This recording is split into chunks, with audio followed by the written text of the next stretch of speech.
Dieu vous bénisse. Je voudrais ici faire une petite mise au point pour permettre que ceux qui ne sont pas encore vraiment affermis ne soient pas troublés. Donc j'ai constaté que il y a certaines personnes qui écoutent les enseignements que nous diffusons, particulièrement les enseignements que nous diffusons à propos du parler en langue et qui, n'est-ce pas, versent dans toutes sortes de critiques. Donc il y a des gens qui ont dit, avec le Saint-Esprit, quand on a le Saint-Esprit, on n'a pas besoin de coach. J'ai entendu des choses pareilles. Et que dès que tu as le Saint-Esprit, il n'y a plus de procédure. Tu dis seulement au Saint-Esprit que Saint-Esprit vient dans ma bouche, prends le contrôle de ma bouche et tu vas parler en langue. Bien-aimé, il faudrait effectivement que nous puissions faire des mises au point.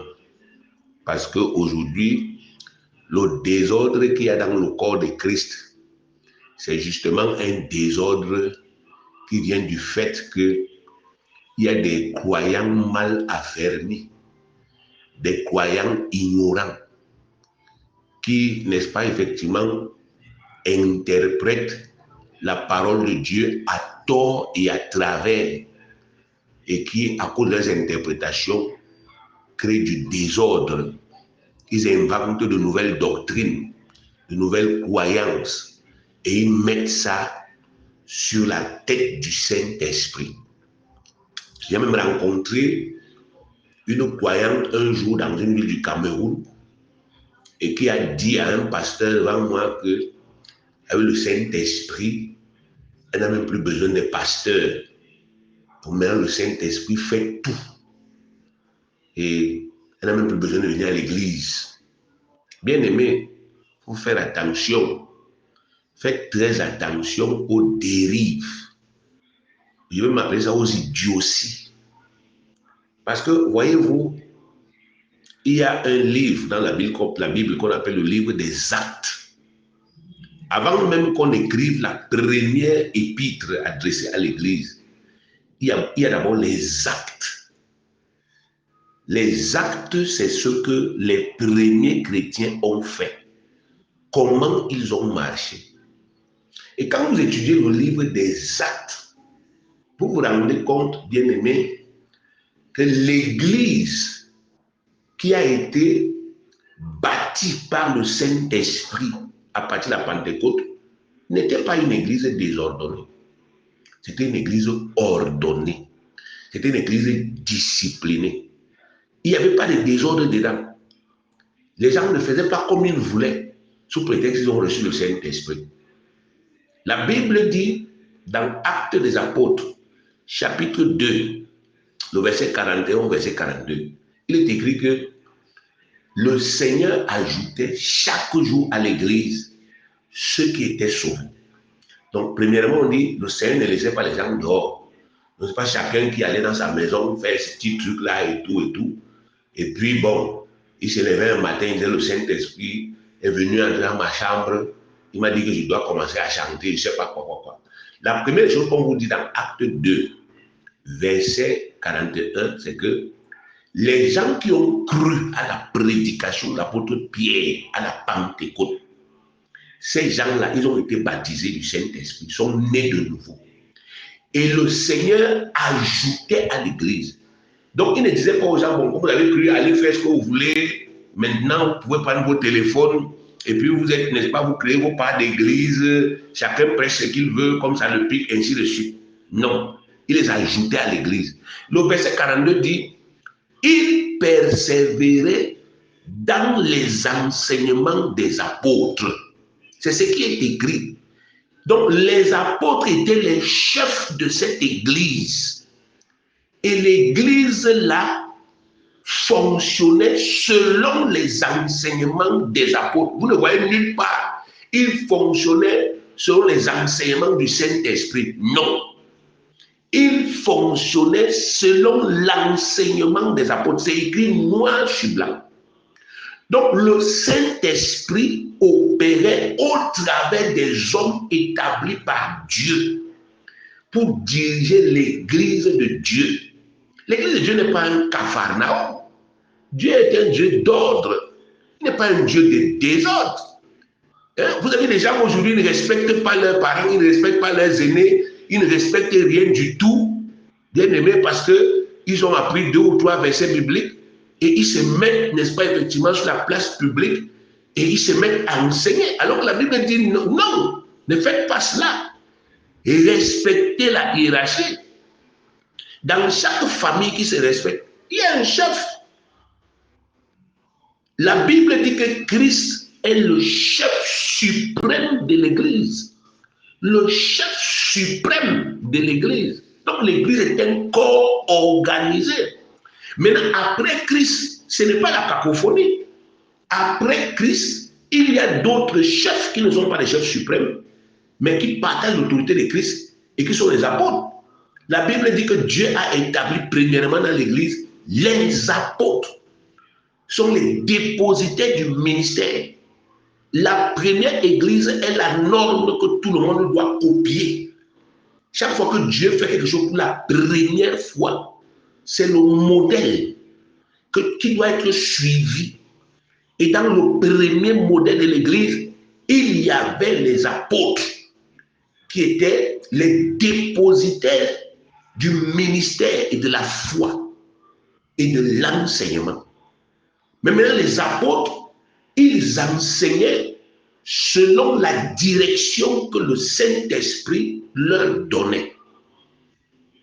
Donc, Jésus lui-même, notre Seigneur, quand il est monté, il a dit ceci: quand le Saint-Esprit viendra, il inspirera aux apôtres tout ce que les apôtres doivent enseigner. Mais les gens ont compris que non, Jésus a dit que bon, désormais, le Saint-Esprit va venir dire à chaque croyant comment il doit faire son église, comment il doit faire sa vie.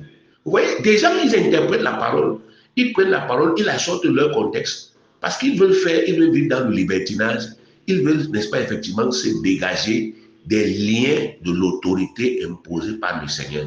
Et ils pensent, bien aimé, que à partir du moment où quelqu'un a reçu le Saint-Esprit, il est né de nouveau, il devient, n'est-ce pas, je ne sais pas quoi, une espèce d'illuminé qui peut aller à l'encontre de la parole de Dieu. Le Saint-Esprit ne peut jamais aller à l'encontre de la parole de Dieu droitement interprétée. Le Saint-Esprit vient confirmer la parole. Le Saint-Esprit ne peut pas vous dire quelque chose qui n'est pas écrit noir sur blanc dans la parole de Dieu. Le Saint-Esprit ne peut pas vous inspirer de faire autrement que comme Jésus a dit que ça doit être fait. Les prophètes qui ont le Saint-Esprit, les prophètes de Christ aujourd'hui, ils ne peuvent pas vous dire autre chose que ce que Jésus a dit. Le Saint-Esprit est en eux pour leur permettre de comprendre ce que Jésus a dit. Quand vous lisez les évangiles, vous allez vous rendre compte qu'il y avait des choses que Jésus avait enseignées. Mais les apôtres n'avaient pas compris ces choses-là. C'est quand Jésus est mort, il est ressuscité, il est monté au ciel et que le Saint-Esprit est descendu, ils sont nés de nouveau. C'est là qu'ils ont compris les enseignements. Donc le Saint-Esprit ne vient rien inventer, bien aimé. Il y a déjà tout écrit dans la Bible. Il y a la procédure. Et quand le Seigneur Jésus était sur la terre, dans Jean 8, 31 à 32, il a dit ceci aux Juifs qui avaient cru en lui: si vous demeurez dans ma parole, vous êtes vraiment mes disciples, vous connaîtrez la vérité et la vérité vous affranchira. Donc il n'a pas dit si vous demeurez dans, je ne sais pas, dans vos rêves, dans vos visions, dans vos inspirations de magie ou de sorcellerie. Il a dit ma parole. La parole est un référentiel. La parole est la révélation de Dieu, faite par Dieu aux hommes à travers son esprit. L'esprit a révélé la parole. Et l'esprit ne peut pas aller contre la parole. Donc vous qui voulez apprendre la parole de Dieu là, arrêtez avec ces errements-là, que les gens vous enseignent que non, quand vous avez le Saint-Esprit, vous pouvez déjà faire n'importe quoi, ainsi de suite. C'est une hérésie.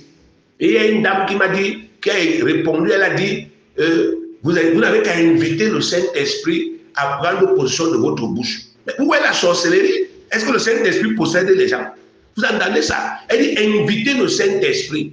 Il n'y a aucun endroit dans la Bible où il est demandé à quelqu'un d'inviter le Saint-Esprit s'il veut parler en langue. Ça n'existe pas. Aucun verset biblique ne dit à un chrétien invoque le Saint-Esprit. Aucun apôtre n'a jamais invoqué le Saint-Esprit. Aucun croyant dans la Bible n'a jamais invoqué le Saint-Esprit. Les croyants ont toujours prié Dieu au nom de Jésus-Christ. Dans l'Ancien Testament, on invoquait Dieu. Dans le Nouveau Testament, on invoque Jésus-Christ, le Fils de Dieu, celui qui est le chemin, la vérité et la vie. Vous voyez, bien aimé. Donc, ou bien on invoque Dieu au nom de Jésus. Mais vous voyez, aujourd'hui, les gens nous disent invoquer le Saint-Esprit. Lorsqu'on lit Actes des Apôtres, chapitre 4, chapitre 2, le verset 4, les apôtres qui ont parlé en langue, ils n'ont invoqué aucun Saint-Esprit. La Bible dit que des langues semblables à des langues de feu leur sont apparues. Et ils ont compris que l'Esprit est là. Alors, pour que l'Esprit les remplisse, qu'est-ce qu'ils ont fait?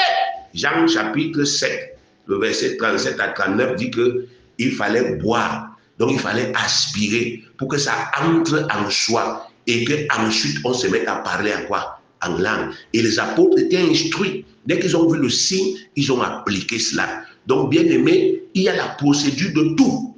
Donc, et ne laissez plus les gens essayer de vous, bien aimé, de vous distraire avec, n'est-ce pas, effectivement, des hérésies et des idioties. Aujourd'hui, apprenez la parole de Dieu. La parole de Dieu va vous apprendre ce qui est droit et ce qui n'est pas droit. Et l'Esprit de Dieu est là pour confirmer la parole.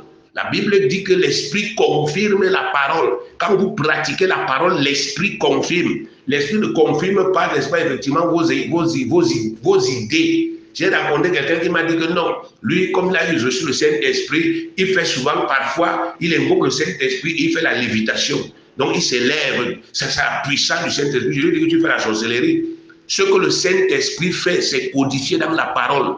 Et c'est pour cela que les vrais chrétiens ne peuvent pas se tromper. Ce que Dieu a dit qu'on peut faire quand on a le Saint-Esprit, c'est écrit.